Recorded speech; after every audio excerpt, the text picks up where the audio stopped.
Bonjour, aujourd'hui je vais partager avec vous toute une session de trading en expliquant pourquoi et comment j'ai pris les trades. Et parmi les trades les plus importants que j'ai pris durant cette session, j'ai pris cette baisse, d'accord, cette impulsion, et aussi celle-là, c'est la deuxième fois. Et après, on va voir comment j'ai pu prendre la cassure pour prendre toute cette montée, d'accord. Et le secret ou le cadeau d'aujourd'hui, ça sera, je vais expliquer le secret, comment ils ont réussi à piéger les vendeurs ici et comment on peut détecter ça, comment on peut interpréter ça selon la lecture des DOM, des profondeurs des marchés et surtout de la liquidité. D'accord? Alors, on commence, comme vous savez, je suis un scalper, donc moi j'utilise le DOM, je suis un spécialiste des carnets d'ordre. Alors, ici avant d'expliquer la session, il ne faut pas oublier ici, dans le bookmap, moi j'ai commencé ma session je crois ici. Mais avant ça, il y avait un bon sweep, un bon spike. Ici, il y avait un sweep de 300 et le sweep c'était, je crois, au 32. Vous voyez, le high du sweep c'était le 32. D'accord? Donc, on passe au carnet d'ordre pour voir les trades en détail et en expliquant comment je l'ai pris. Donc, comme vous voyez ici, donc je vais lancer l'enregistrement. Là, on est au high sweep, j'ai mentionné avant, le 32, ça se voit ici, dans le tape. Il a laissé tout un gap. Donc, il a passé le sweep. Donc, ici, je vais essayer de prendre un long ici, un achat. Comme d'habitude, vous connaissez, donc j'essaie de faire sortir le premier contrat le plus rapidement possible. Ici, vu la volatilité ces jours, donc je fais servir le stop automatique. Donc mon stop automatique, il est de 10 ticks, d'accord? Mais c'est juste un stop de protection, d'accord? Il y a un trailing stop aussi de 10 ticks aussi, mais c'est juste pour me sécuriser, pour éviter les spikes inespérables. Mais vous voyez, vous allez voir que je coupe la perte avant parfois qu'il touche mon stop. D'accord? C'est pas un stop, vous voyez pas un stop de DT que vous pensez que j'attends qu'il touche mon stop. Hein. Là, donc, il a cassé le sweep, le high sweep, le 32. Et je l'ai pris, j'ai sécurisé. Là, j'attendais le momentum, il est haussier. Et j'attends qu'il casse le 36, le 35. Ici, il apparaît la liquidité. J'ai pensé qu'il peut la consommer et accélérer pour même chercher celle-là et celle-là. Chose qu'il ne va pas le faire tout de suite. Il va me faire sortir. D'accord, il m'a fait sortir, donc j'ai encaissé ici. Mais voilà, j'ai vu qu'il est encore, il continue encore. C'était pas bien fait, c'était pas bien pris. C'est pour ça que je partage avec toute transparence donc mes trades pour vous voyez que c'était pas évident de prendre les trades. D'accord, ici je coupe. Vous voyez, normalement c'était mon stop ici. Là, j'ai vu qu'il pousse, j'ai eu peur qu'il touche mon stop. Et quand il est revenu ici, j'ai pris la chance, donc il m'a donné la chance pour sortir avec moins de pertes. D'accord? Donc, on peut même reprendre ce trade si vous voulez. Alors, je vais prendre un petit peu. Voilà. On reprend. Voilà. Vous voyez, là, ça, il revient ici. Là, c'était l'autre trade, mais c'est pas grave. Donc, on continue dans ce trade. Donc, je vois ici, c'est la deuxième fois que je vois qu'il n'arrive pas à passer le 35,50. D'accord? C'est très intéressant de revoir ça, donc je vais répéter. D'accord. Ici, vous voyez, donc ici, il s'est retourné, il m'a donné des drawdowns. Mon stop, il est là, de 250 $, mais je ne vais pas le laisser qu'il touche mon stop. Dès qu'il revient ici, je coupe. D'accord? Il faut apprendre à faire ça. D'accord? Il faut couper, il ne faut pas attendre qu'il soit positif pour couper. D'accord? Donc ici, normalement, dès que le marché va me donner l'opportunité ici, là, je dis, voilà, je coupe.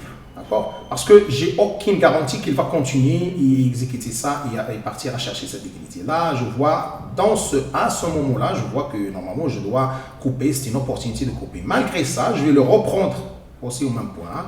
Donc, voilà, j'ai coupé. Donc, j'ai flatté. Et là, je vois qu'il pousse encore. Il veut chercher à casser ça.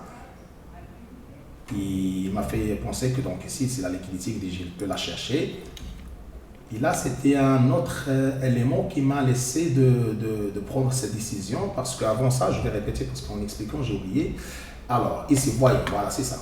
Donc ici, vous voyez les 500 contrats qu'ils ont absorbé ici, ils ont attaqué ici. Donc ces 500 contrats, c'était au 35,50, d'accord? Donc j'ai dit que s'il n'arrive pas maintenant, c'est pour ça qu'il m'a fait sortir, mais après, s'il arrive à casser ça, il peut aller chercher ça et après chercher la liquidité. C'est pour cette raison que j'ai insisté de rester en cherchant un achat ici, d'accord? Donc revenons pour les autres trades. Donc là, j'efface mon avis déjà. Et donc, j'attends ici. Après, je le reprends, vous voyez, le 35,50, mais ici, je vois qu'il bagote, il n'a pas, ici une autre fois, il me fait avoir. Donc là c'est la première fois que j'ai coupé, j'ai expliqué avant, mais une deuxième fois, je vais le reprendre, une autre fois, je vais le reprendre. Et là, il m'a me fait avoir une autre fois, donc là, je le prends. Dès que je le prends, il va me donner un petit peu de drawdown. Il commence à chercher ici, donc il revient. Je dis voilà, il peut au moins, je sais qu'il touche au moins mon premier target, mais chose qu'il n'a pas fait. Vous voyez qu'il ici, il résiste. Il a au niveau du bookmap, je vois bien clair qu'il y a un épuisement ici. Là, je change de décision. On va voir ça dans le bookmap après. Je vais expliquer bien là. Je reste dans le DOM maintenant et après on va passer dans le bookmap. Et aussi, je vais expliquer à quoi ça sert ça et aussi quoi ça. D'accord, ça et ça et ça. Alors, là, c'était une autre fois, je coupe. Vous voyez, donc il m'a donné deux tickets que je n'ai pas pris. Ici, j'ai coupé un avec une perte. Donc, il y en a donc deux trades perdants, un seul trade gagnant. Jusqu'à l'instant, j'ai un gagnant, deux perdants. D'accord? Et là, j'ai oublié l'achat. Donc, j'ai oublié l'achat. Je vois bien ici qu'il n'arrive pas à passer. C'est l'épuisement. Et donc, ici, je commence à chercher un bon point pour la vente. Et là, je vais vendre ici. Ça sera ici, voilà, j'ai pris. Voilà, je vais sortir mon premier contrat rapidement, comme d'habitude, pour sécuriser. Mon stop, il est là. Voilà, trailing stop. Maintenant, je suis en gain.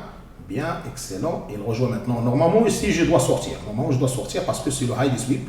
Mais je dis, voilà, j'attends ici. Le momentum, il est aussi encore baissier. Il peut casser, s'il casse ça, et s'il réintègre le sweep, il y a moyen qu'il le casse au plus bas. D'accord? Donc, ce qui m'a aidé à rester dans cette position, ce n'est pas pour espérer le PNL, mais ça, je vais expliquer aussi dans le bookmap. C'est une entrée très importante aussi. C'est grâce au MBO Data. C'est qui me rassure de rester dans ce trade. D'accord? C'est grâce au bookmap que j'ai changé la décision d'abord pour prendre short ici. J'ai oublié de l'achat. Il m'a fait comprendre que normalement c'est fini, donc il faut oublier l'achat maintenant.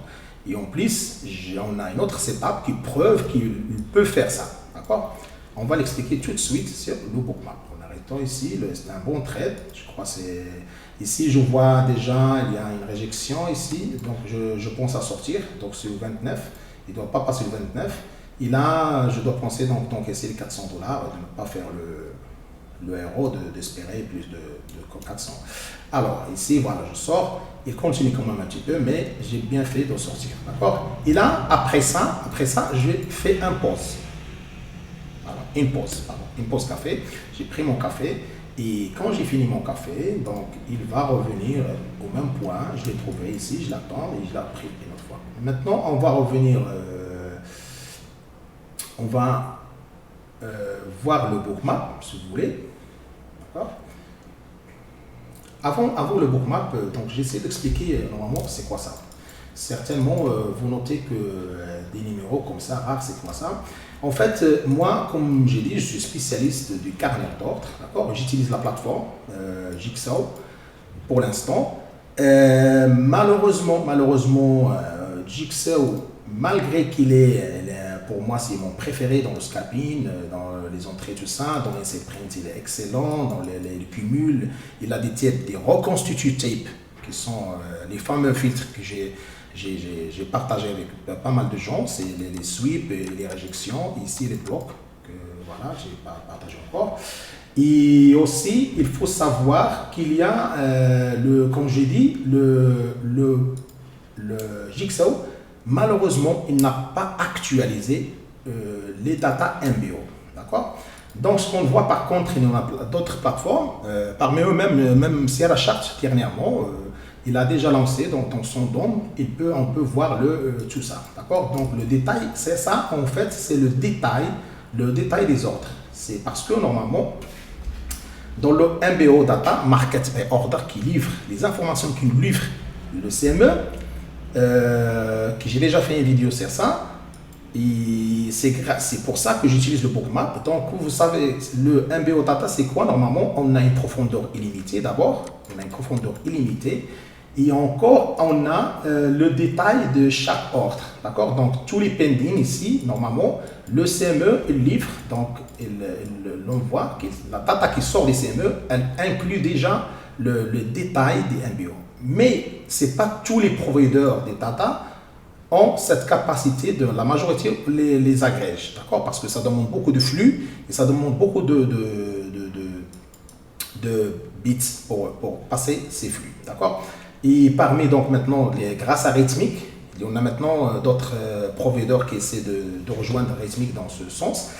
Et le MBO Data, donc il livre le détail des ordres, donc chaque ordre avec son ID, d'accord? Quand on parle d'ID, ce n'est pas le ID machine, c'est pas le machine ID. C'est chaque ordre, normalement, en fait, quand tu passes un ordre au CME dans un compte réel, donc si tu passes un contrat, par exemple, by limit, d'accord, automatiquement, elle va le livrer un numéro d'ordre. Tout simplement, c'est comme un numéro de série. Et quand il va sortir, encore avec un autre, si tu sors market ou tu sors limite, elle va t'affecter un numéro d'ordre. Et la personne, bien sûr, quand même, by limit, quand tu achètes un numéro d'ordre, et la personne qui va vendre ton contrat, il aura un autre ID. Donc, il y en a deux types d'ID. Donc, ID des markets qui prend les markets et les ID qui posent leurs limites. Donc, déjà, dès que tu poses un ordre limite, donc ici, il te donne un numéro ID. D'accord? C'est pas le même. Si tu sors, par exemple, tu rentres une autre fois, il vous donne un autre ID. D'accord? C'est anonyme. C'est toujours anonyme. On ne va pas savoir qui a appris dans le principe des bourses, c'est l'anonymat. D'accord? Mais évidemment, on doit avoir la transparence aussi. Donc, chaque ordre, on a le first in, first out, le système FIFO. D'accord? Chaque ordre, il a sa place, il se place aux limites. Et les ordres market, ils s'exécutent. Donc, on peut suivre tous les détails de nos transactions avec transparence. Alors, qu'est-ce que génère ça? Donc, on a sur les pending ordres, on peut avoir le détail. D'accord? Donc, si on va faire une petite pause comme ça, on va faire pause. On va voir, d'accord, c'est quoi? Ça, tout simplement, c'est un DOM, d'accord? Comme l'autre, comme des Jigsaw. Alors, on va prendre par exemple ici au niveau de 33. D'accord? 33, on a combien de pending dans le ASC? 81. Ici, le 33, combien de pending dans le ASC? 81. Exactement, la même chose. Bien sûr, c'est la même data.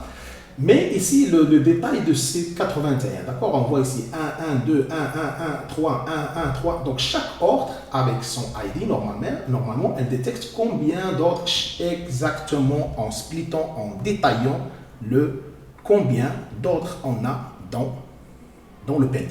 Et ça, c'est très important, c'est une information précieuse. Parce que là, on peut savoir, même s'il y a 80, on peut trouver par exemple ici, par exemple, on a 97, mais on a un ordre de 13. Ici, on a 29. D'accord? Vous voyez, ici, 29 ou 20, je ne vois pas bien.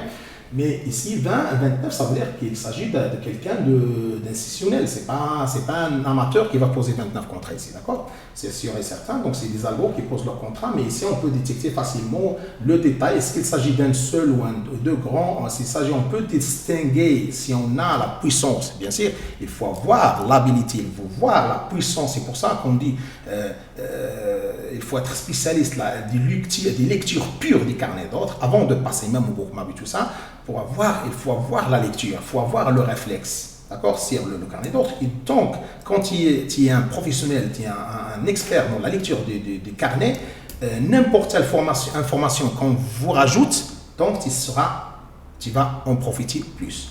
Si tu n'as pas de connaissance, bien évidemment, tu ne peux pas profiter de ça, c'est juste des bruits, d'accord? Mais si tu as la connaissance et le savoir-faire, bien sûr, tu vas bien profiter de ça.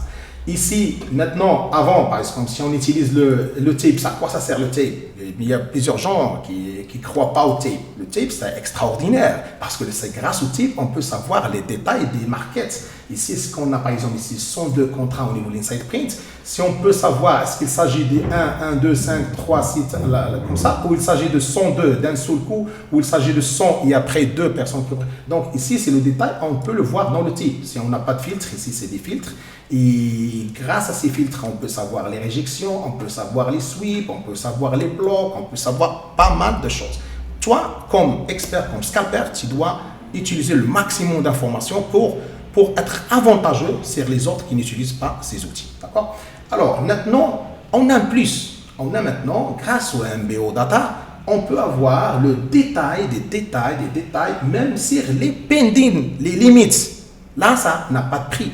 Et non seulement là, les limites, parce que non seulement ça, c'est les limites qui apparaissent ici, c'est les limites couvertes, Michel, directement. Mais il faut savoir aussi au niveau des icebergs, donc au niveau des icebergs, il y en a deux choses, d'accord?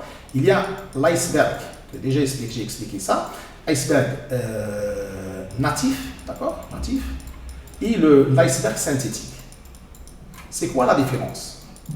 Donc, dès que le CME a commencé à livrer à tout le monde ça, d'accord? Donc, les grands institutionnels, ils ont leur serveur.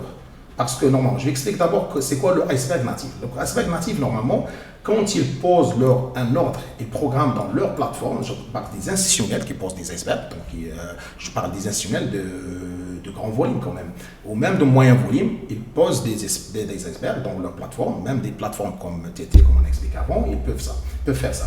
Donc, c'est un ordre, d'accord? C'est un ordre, il le gère l'algorithme des CME, d'accord? Donc, quand il passe ton ordre iceberg, donc tu dois livrer à l'avance à quel niveau tu veux exécuter ça, tu dois livrer la quantité totale de l'iceberg, tu dois dire combien aussi tu vas le display par exemple, tu vas dire voilà, j'ai 500 contrats à vendre à une limite, par exemple 33,50 par exemple, et je vais faire apparaître 15 et après avec aléatoirement ça va être 15, 20, 22, 3, voilà, jusqu'à épuiser tout, ça va se réfléchir, vous savez de quoi s'agit-il, d'accord? Alors là, cette configuration, elle passe au CME, d'accord? Il s'agit donc le CME, qu'est-ce qu'il fait? Donc il le prend dans son algorithme, il le classe, il pose comme illimite, donc c'est de la liquidité cachée, mais il va faire apparaître juste la première qui t'a programmé, les 15 contrats, d'accord? Ils vont apparaître ici, dans cette case. Ou ici au départ, s'il s'agit d'un iceberg, donc c'est placé, et chaque fois qu'il sort, il y en a des autres qui rentrent, et ça va réfléchir automatiquement 33,50 jusqu'à épuiser s'il y a des acheteurs qui vont acheter market pour épuiser tout le contenu. Alors, mais le secret, pourquoi je vous raconte toute cette histoire, cet ordre qui va se livrer comme ça, le CME, elle va lui donner un seul ID, un seul numéro ID, d'accord? Alors, là, bien sûr, donc les plateformes comme Bookmap, c'est pas comme Bookmap, mais tout le monde qui a le flux, les institutionnels, ils ont ces informations, bien sûr, évidemment. Donc, ils ont cette information, ils savent bien où ils sont les icebergs à l'avant. Dès qu'ils s'exécutent, ils savent combien il reste, combien là, tout ça. Donc, ils ont tous les détails. Et si cet ordre se déplace, ils vont savoir qu'il s'est déplacé parce qu'ils ont le même ID. C'est le même ID. C'est pas le machine ID, c'est le numéro d'ordre de cette iceberg. Alors, qu'est-ce qu'ils ont fait, les grands institutionnels comme BlackRock, tout ça? Ils ont pensé, bien sûr, ils ne veulent pas délivrer leur secret, ils ne veulent pas dire, voilà, on est là, on a un iceberg ici. C'est la même chose qui passait avant avec les grands autres. Maintenant, avec les icebergs, donc, ils ont créé, ils s'appellent les icebergs synthétiques. C'est quoi ça? Ils ont leur serveur propre à eux, donc système comme API, d'accord? Comme des applications à part, mais c'est des serveurs qui sont, quand on parle des serveurs, c'est des millions de dollars. Donc pour avoir déjà la connexion directement, le flux qu'il vous donne, le CME directement, tu connectes avec, c'est des serveurs avec des algorithmes eux-mêmes qui vont placer à des secondes, ils vont gérer à chaque fois, par exemple, au lieu de lancer tous les sphères, ils vont lancer, on peut dire par exemple, ils ont 2500 contrats à exécuter, ils vont commencer à les lancer peu à peu au CME, d'accord? C'est eux qui vont prendre en charge Mais ce qui se passe ici, nous, on ne peut pas le savoir, on ne peut pas, le data MBO, il ne peut pas le détecter. Pourquoi? Parce qu'à chaque fois qu'il envoie un ordre, chaque ordre, chaque nouvel ordre, elle prend un nouveau ID. Et là, on ne peut pas les savoir. D'accord? Mais de toute façon, on a une grande partie d'iceberg natif qui se passe, qui circule. Donc, c'est ça, ça reste exclusif pour les grands. D'accord? Alors, expliquons tout ça. Pour finir avec le MBO, donc je crois que j'ai bien expliqué tout. Il reste aussi les stops. D'accord? Donc, même les ordres stop, et ça, c'est autre chose, c'est très intéressant. Avant, on ne peut pas savoir les stops. Parce que quand on pose un buy stop ici, ça n'apparaît pas dans le carnet d'ordre. Ça ne peut pas apparaître dans le diff of market ici. D'accord? Mais n'importe quel stop qui se passe, soit qu'il soit buy stop, quand je dis stop, c'est pour entrer ou pour sortir, peu importe. Mais il s'agit d'un order market. En fait, un order stop, c'est quoi? C'est un order market. Il ne nous garantit pas le prix. Quand tu poses un buy stop, par exemple au 33, tu fais buy stop, ou si tu es en position, tu vends ici, tu mets ton stop ici, c'est la même chose. C'est un buy stop. Là, c'est un ordre normalement qui ne garantit pas, qui garantit l'exécution, mais ne garantit pas le prix. Donc, tu vois, même si toi tu le poses au 33, n'a pas de garantie parce que ça passe directement dans le CME. Donc, l'algorithme dans le CME, il va le placer, il va le coder de cette façon, il va le placer comme un pending de déclenchement quand le prix, il touche ce prix-là. D'accord? Ça, c'est ça le principe. Donc, tout simplement, il va faire, donc le CME, il va se préoccuper, il va s'engager de ça. Donc, il est là, donc il te garantit l'exécution, mais market. Mais ce n'est pas au même prix. Le prix, quand il vient ici, s'il y a par exemple quelqu'un qui a pris un sweep, il a sweepé tout ça, donc le best bid, best ask, donc le ask, ça sera ici, le best ask, donc ton stop, il sera exécuté par exemple ici, d'accord? Mais ce n'est pas ça notre sujet. Notre sujet, mais quoi, toi, quand tu poses ton buy stop, ou quand tu rentres en market, tu rentres market, ou tu rentres dans un trade, et tu places tes limites, par exemple, tu vends ici, c'est, d'accord? Tu fais ici buy limit, d'accord? Pour encaisser, c'est ton target. Là, tout le monde peut le voir. Nous, on va le voir, d'accord? Parce qu'il va rentrer dans le carnet, parce que c'est une ordre limite. Mais par contre, ton stop, on ne peut pas le voir dans le carnet. Mais le CME, il va le coder quand même, il va le poser dans le serveur avec un ID, il va lui donner un numéro ID, et il s'agit d'un stop, d'accord? Il va l'identifier comme un stop, d'accord? Pourquoi je vous raconte tout ça aussi? Donc, c'est les mêmes algorithmes, ou même maintenant, c'est grâce aux plateformes qui ont développé la capacité de nous révéler ces informations. Entre eux, il y a le bookmap, d'accord? Ici, on peut voir, il y en a maintenant des indicateurs qui nous permettent de voir les stops. D'accord? Alors, il est où le bookmap? Voilà. Pourquoi toute cette histoire? Pour pouvoir raconter ça. Et c'est très intéressant. Il envoie évidemment à ce niveau-là 984 au total. C'est 7 fois. Mais au total, dans ce screen, total 987 sur ce spike. Donc ils ont touché, c'est des stops avec leur ID, hein, c'est des stops réels. C'est pas parce qu'il y a avant, on a bien sûr des indicateurs qui peuvent deviner qu'il y avait des stops. Ils devinent le spike, ils calculent le volume avec l'accélération, ils devinent combien bien sûr le volume.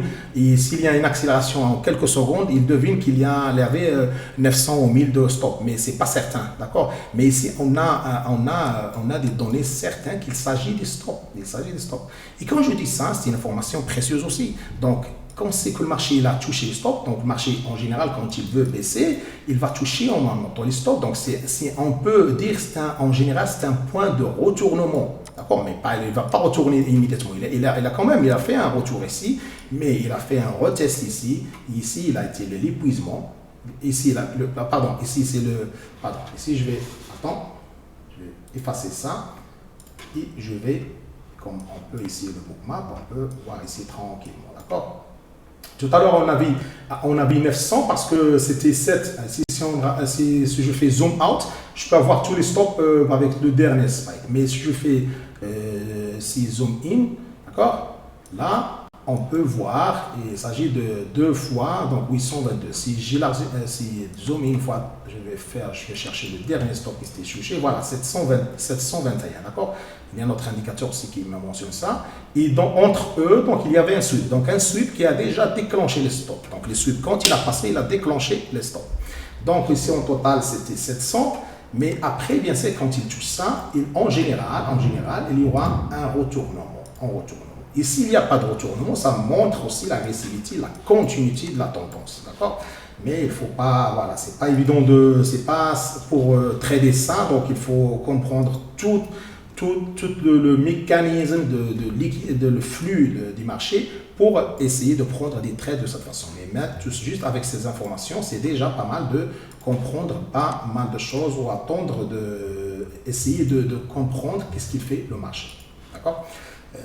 Je parle pas pour, c'est pas évident de prévoir qu'est-ce qu'il va faire le marché, mais au moins tu as des indices pour bien, il t'y attend des confirmations. Et là, c'est une belle confirmation parce que normalement, le marché est venu ici, ce qui m'a passé, quand j'ai essayé d'acheter, ici ils ont bien absorbé, mais quand le marché est revenu, ici il y a un épuisement, il n'y a pas d'échange, il n'y a pas, vous voyez, il n'y a pas ni boule, ni 50, le marché il risque, il bagote, il essaie, il n'y a pas d'acheteur, ici au best bid, best ask, il n'y a rien.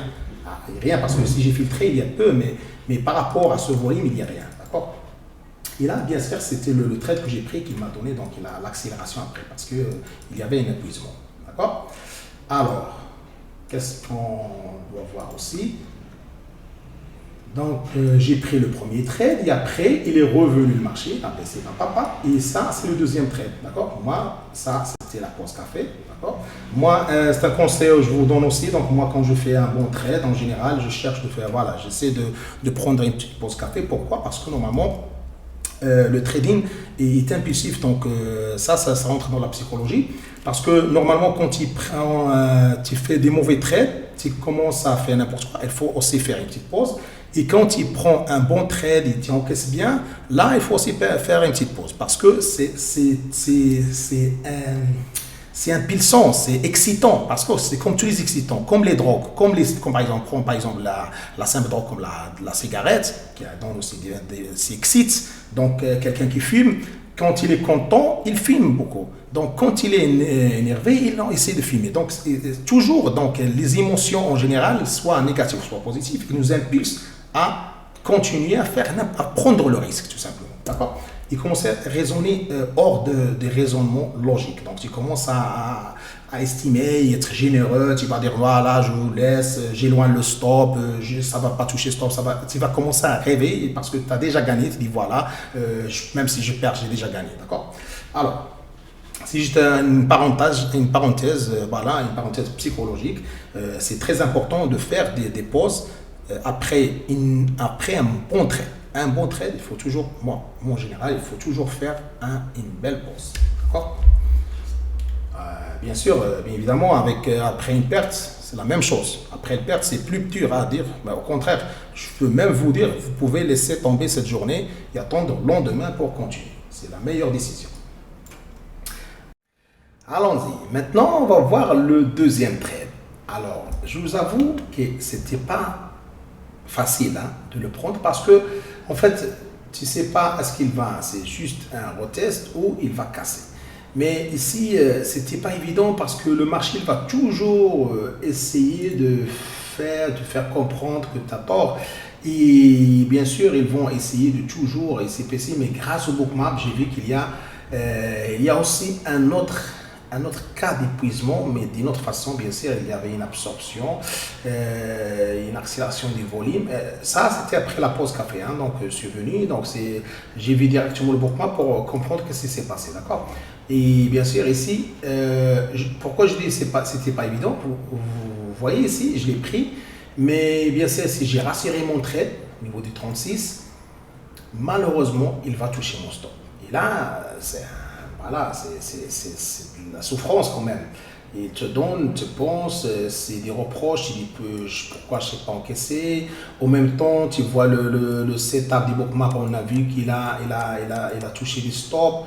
Et après, il a fait le retest avec épuisement. Et après, il a fait le 12e retest avec épuisement aussi. tous les numéros, ils te disent voilà, le marché va chuter. Mais ici, tu es en train de plein de trades. Qu'est-ce que tu vas faire? Moi, j'accepte pas beaucoup de drawdown, évidemment. Là, voilà, je le reprends une autre fois. Et là, si je me trouve au négatif, ça, j'aime pas. Et voilà, ici, voilà, il a touché mon stop. D'accord? Une autre fois. Donc, le premier, j'ai sécurisé, je suis sorti en gain. Celui-là, je l'ai perdu quand même. Et là, j'essaie de rentrer toujours. Voilà, je cherche les shorts. Parce que tous les scénarios, toutes les confirmations me disent que le marché il va pousser vers le bas. Mais, et en même temps, c'est le FOMO que tu dis de ne pas rater l'occasion parce que si part ici s'accélère, c'est trop tard, tu ne peux pas le rattraper. Donc, il faut quand même sacrifier, il faut risquer. Ici, vous voyez que j'ai éloigné. Pourquoi j'ai éloigné? Parce que normalement, il est venu jusqu'ici, il n'a pas exécuté mon ordre. Ça ne sert à rien de laisser ici, d'accord? Ici. Donc là, tu vois, donc, dès qu'il casse, il accélère. Donc là, j'ai encaissé le premier avec fierté. Et voilà, maintenant, je suis un peu content. Je peux fêter quand même l'opération. Mais pas encore. Mais toujours, il te reste le souci. Est-ce que je dois sortir? Parce qu'il va venir ici de high sweep. Est-ce que je vais sortir ou non? Là, c'est bon. Voilà, il vient d'apparaître. Mais il faut faire attention. Mon doigt sert le flat. Il exécute ça, je flat immédiatement. Il ne s'exécute pas. On a le high sweep. Il vient de le passer. Il réintègre le sweep. Il y a moyen qu'il casse le low sweep. Et là, c'est la fête des vraies fêtes. Et surtout ça, c'est sur ses places. Si cela se déplace, ça encore, ça va me rassurer, ça va m'assurer le trade, tout simplement. Donc maintenant, mon stop est entré en stop. Voilà, il s'est déplacé. Vous voyez, il s'est déplacé, c'est excellent. Ça, c'est aussi c'est les secrets des trading. Hein. C'est pas, vous avez de la chance que je vous partage ça. C'était pas évident d'avoir des informations, d'accord? Alors, ici, il va passer le bas des sweeps, d'accord? Ici, ça protège. Voyez la liquidité. Et là, on attend. Donc, moi, mon target, c'était automatique, c'est au 30 ticks.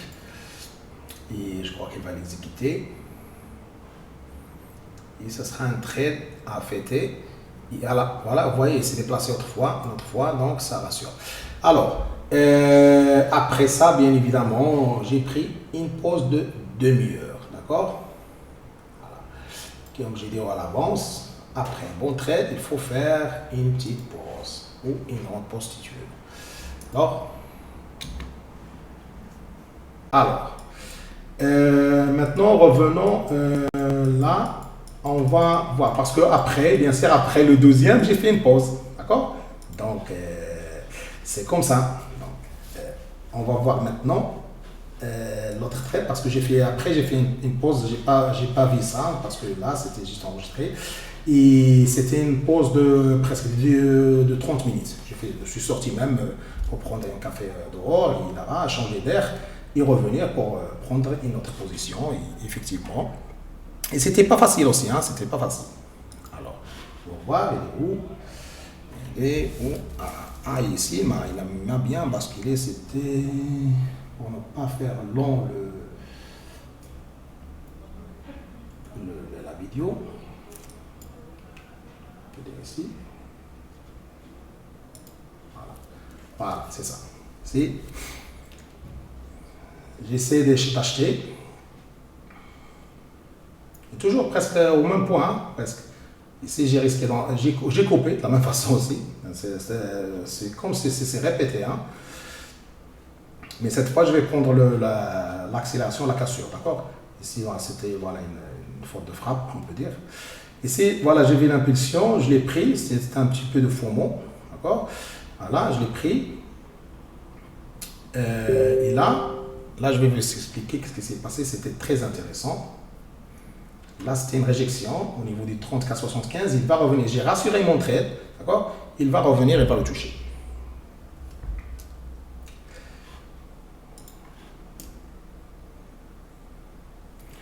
Elle a touché. Ici, parce que rappelez-vous qu'ici, il y avait le high des sweep. D'accord? Le high des sweep. C'est pour ça que j'ai pris le trade ici avec une petite confiance. Je dis voilà, peut-être qu'il il a passé le high, il peut chercher au moins à retester ça, il peut voir s'il peut passer cette fois-ci, casser le 35. 35, 36. Là, je me suis fait avoir aussi une fois, vous voyez, donc j'ai un bon drawdown, d'accord. C'était pas acceptable normalement, mais j'ai dit voilà, j'ai le 32 qui me protège. C'est parce que le 32, je peux rien faire, il peut toucher immédiatement mon stop, mais je risque quand même. Ça vaut la peine. Je vois ici la liquidité qui se rajoute, ça me rassure. Ici, donc, je fais sortir mon premier contrat. Et après, donc, ah là là, ici, 34,75, normalement, il fallait sortir, mais ils ont rajouté 300 contrats. Ah, et là, je reste. Non seulement je reste, là, je vais prendre un autre contrat. Pourquoi? Je vais vous expliquer après pourquoi. Parce que c'est ça, c'est un appât. Ça, c'est un appât. D'accord? Je vais vous expliquer bien pourquoi ils ont fait ça. Et pourquoi j'ai pris un autre trade ici avec confiance. Parce que le marché, donc je vais faire sortir quand même. Il ne faut pas trop faire confiance au marché. Voilà, je vais sortir quand même. Voilà, j'ai mon stop maintenant, il est bien quand même. Je peux quand même encaisser 150 $ de ce trade. Si ça ne marche pas, c'est très bien. Et voilà, ah là, c'est bien. Vous voyez le bloc de liquidité qui apparaît ici. Il a une relation, cette croissance, il a très relation avec cette croissance qui s'exécute ici. D'accord? Donc, ça me confirme donc qu'ils vont spiker pour toucher tout ça et au moins chercher ça. D'accord? Donc ça, on va le voir. Je vais chercher un chart pour vous montrer ça parce que c'est très intéressant.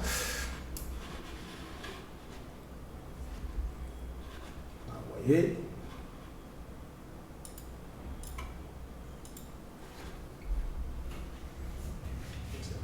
Accélération. Donc il y a que des stops ici, que des stops. Voilà. Continue.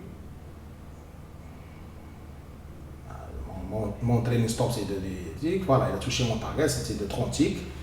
Qu'est-ce que tu veux avec un trade, avec un seul contrat qui reste, c'était excellent, d'accord. On s'arrête ici, on va, voilà, ici j'ai fait notre pause, donc voilà, j'ai fini ma journée, normalement.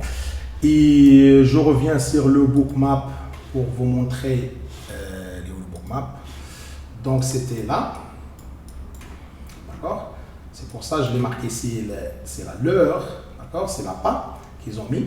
En général, pourquoi? Normalement, ici, je vais chercher un chart, ça sera bien. D'accord, attends.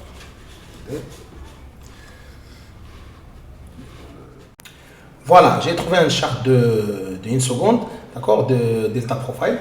Bien c'est si j'ai marqué le 35, donc rappelez-vous que j'ai pris la première impulsion, la deuxième, d'accord, et ici, il est venu ici. Bien sûr, je ne travaille pas avec ça, hein. Moi, je n'ai pas vu le chart quand tu étais en trade, moi je ne savais pas ça, hein. Donc il faut être juste, j'ai cherché le chart juste pour vous montrer, normalement, je crois, selon l'analyse technique, selon les gens comme ils pensent, parce qu'ils savent bien qu'il s'agit d'une résistance, les gens ils vont chercher à vendre. Et là, les algos, ils ont profité, donc ils ont trouvé, parce qu'ils ont pour bien piéger les vendeurs qui cherchent le retest, d'accord? Parce que c'est un chart de 1 seconde. D'accord, si on fait chart de 15 minutes là, ça sera le deuxième retest, c'est pas le premier, hein, parce que ici, si on change de time frame, ici ça se voit, c'est le troisième retest. Mais si on fait le 15 minutes, ça sera le premier et peut-être le deuxième. Alors, mais ici, de toute façon, peu importe, ce qu'on a vu dans la profondeur des marchés, on a vu, ils ont mis 300 contrats, plus de 300 contrats dans le bid, d'accord? Ils ont ces acheteurs qu'ils ont achetés ici, donc, passivement, d'accord, c'est les algos qui ont posé cette tendance, parce qu'ils savent qu'il y a ici, c'est une zone de vendeurs, les vendeurs amateurs, je parle des vendeurs amateurs, les piégés, les gens qui font par exemple ça, toutes les autres, la majorité des écoles, ils peuvent dire ici c'est de la vente parce que c'est une résistance, parce que je sais pas, l'RCI, je sais quoi, il y a beaucoup de, peu importe, ce que moi je vois sur la profondeur des marchés, ça montre qu'il y a, les algos, ils ont détecté, ils savent bien qu'ici, il y a pas mal de gens qui vont essayer de prendre le pullback, d'accord? Ils leur mis donc, c'est l'occasion de leur acheter leur contrat, parce qu'un vendeur ici, il doit vendre Pour vendre, il doit trouver un acheteur et ils ont leur préparé les 300 contrats. Ici, vous avez donné compte, ici, ils ont déjà mis les 300 pour encaisser. Quelqu'un qui a acheté ici passivement, a vendu ici passivement, c'est beaucoup d'argent. Imaginez 300 contrats, même s'il y a 4 tics, mais passivement, il n'a rien payé de spread, ni rien du tout. Et en plus de ça, ils ont mis tout un bloc. Pourquoi ils ont mis un bloc de liquidité? D'accord? En fait, les acheteurs, les vendeurs qui ont vendu ici, les amateurs qui ont vendu ici, ils vendaient, quelqu'un qui a acheté leur contrat, c'est celui-là, après il a spiké pour encaisser ici. Et en plus, ceux qui ont vendu ici, ils leur ont mis le stop où? Voilà, ici. Donc leurs stops, ils sont déjà là.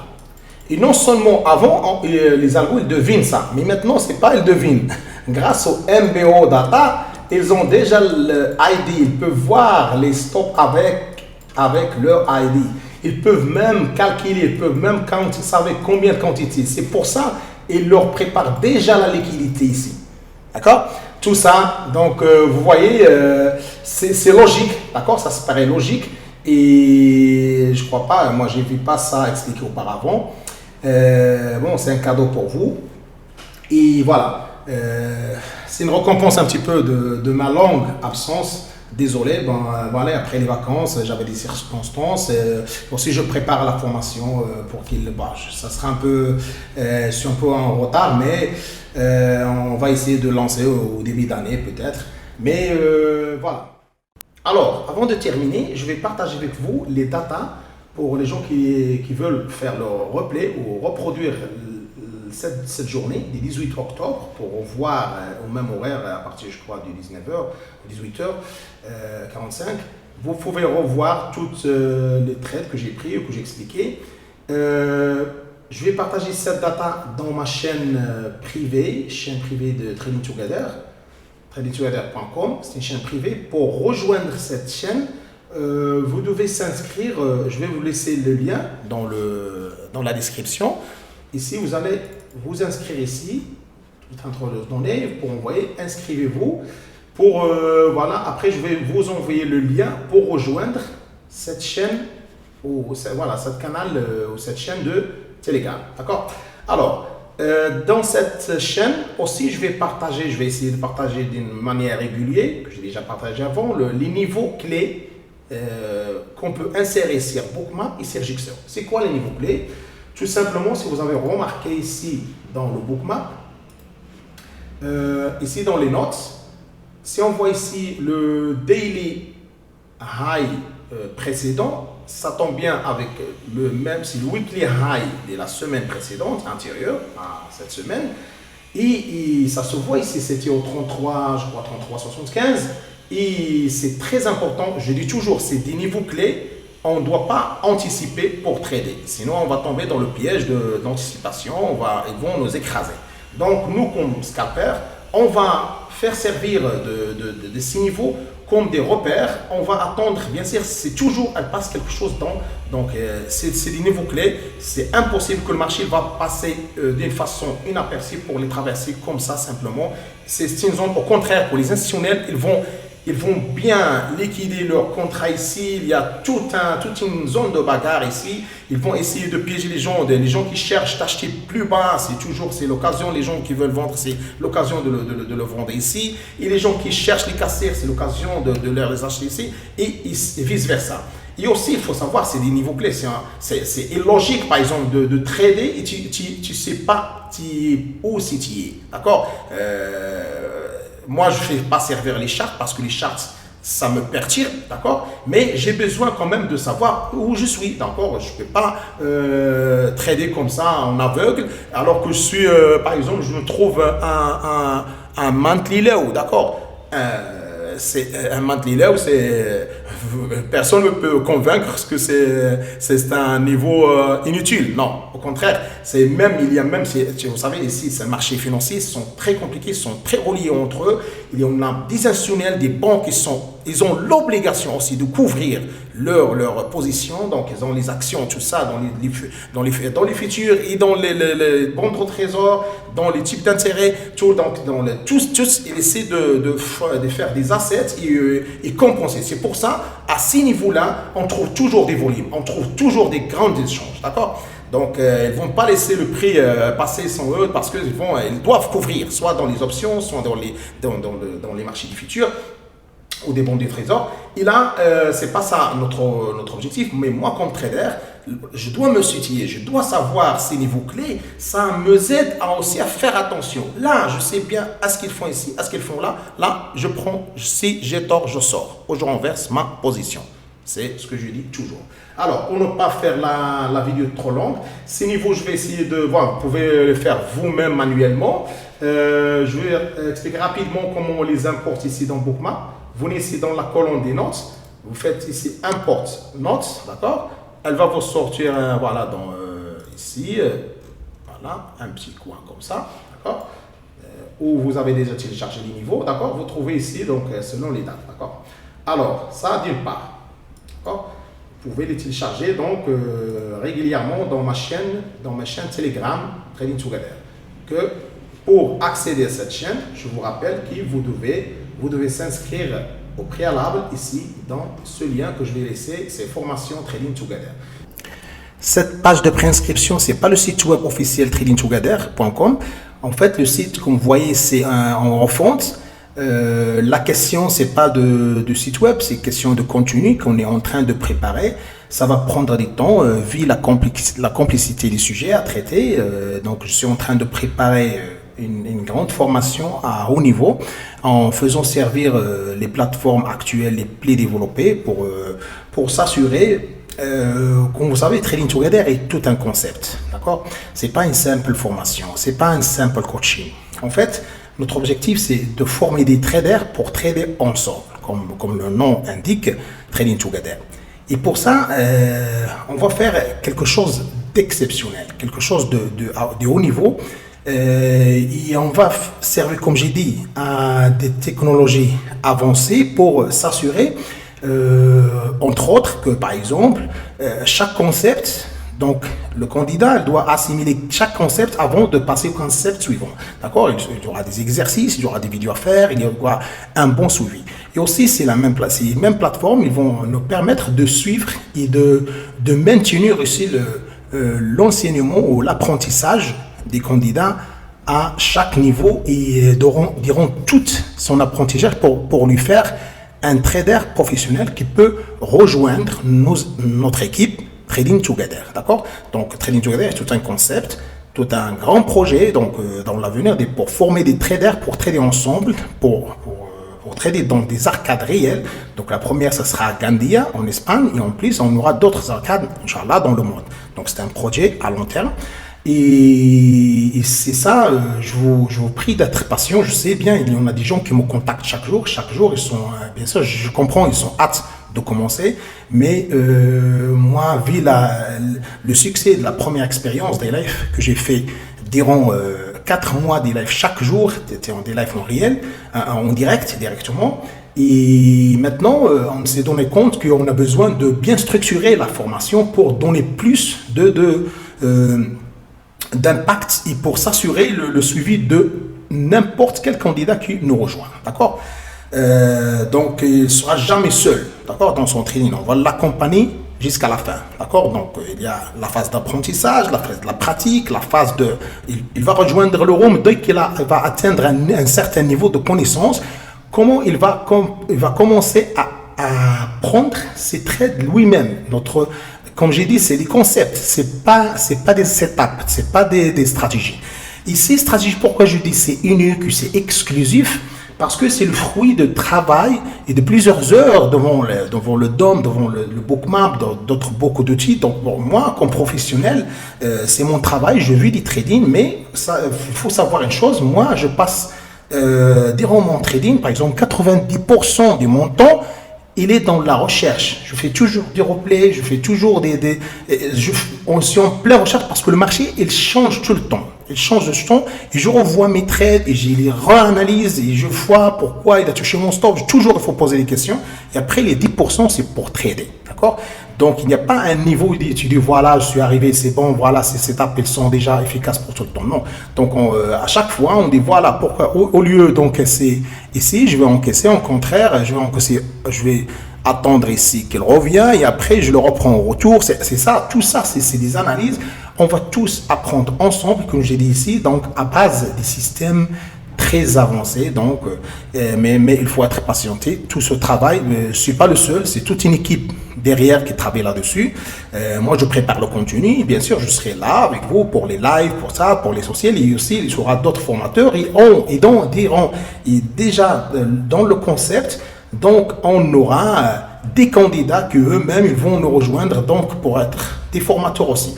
Donc, c'est ça, c'est tout un projet qu'on va agrandir peu à peu pour être des trading de haut niveau, trading together, d'accord?